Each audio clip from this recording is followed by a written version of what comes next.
Hey everyone, welcome to another installment of Harry Potter Theory.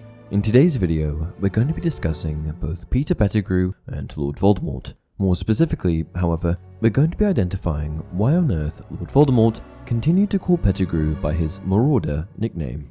Now, one thing is for certain, Voldemort and Wormtail certainly don't have a lot in common, but one thing they do have in common is that they use an alias that deviates from their birth name.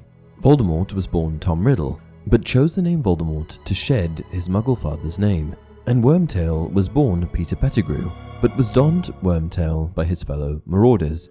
The difference, however, is that Peter Pettigrew was really only known as Wormtail by his inner circle, where Voldemort became widely known under his new alias. So again, why did Voldemort call Pettigrew by his nickname?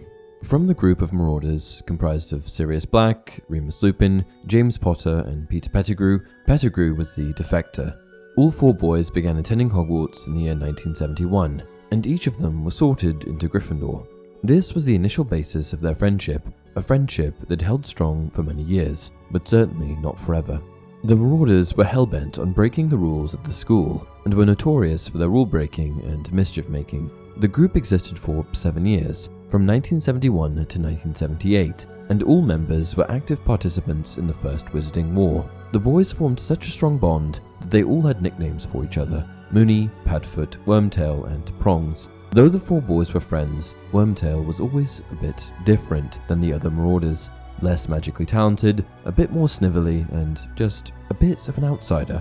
He had a weak character, and this is exemplified in the actions that he took later in life, but we'll get to that in a second.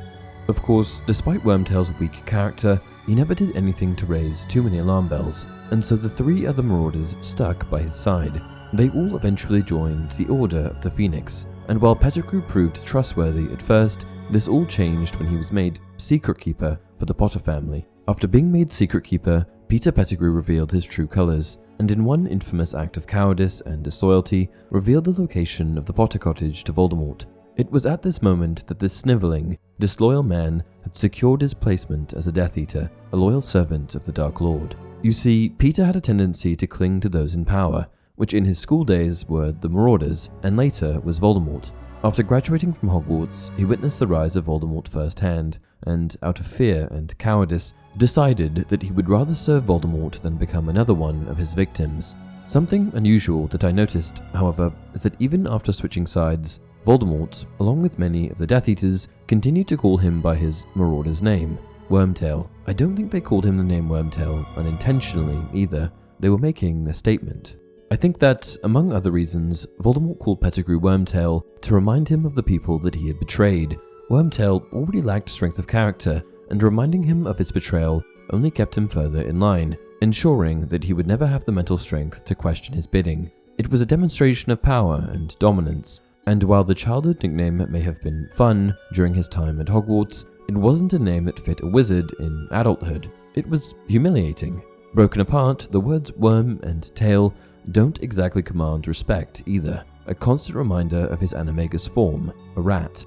I think another component to Voldemort using the name Wormtail was that it dehumanized Pettigrew, relegating him to his animal status. Whichever way you look at it, the name Wormtail certainly wasn't used warmly. It was just a constant reminder of the terrible person he had become. And that's it for this video. If you enjoyed the video, please like it and subscribe to the channel. Until next time, what would you have done, Sirius?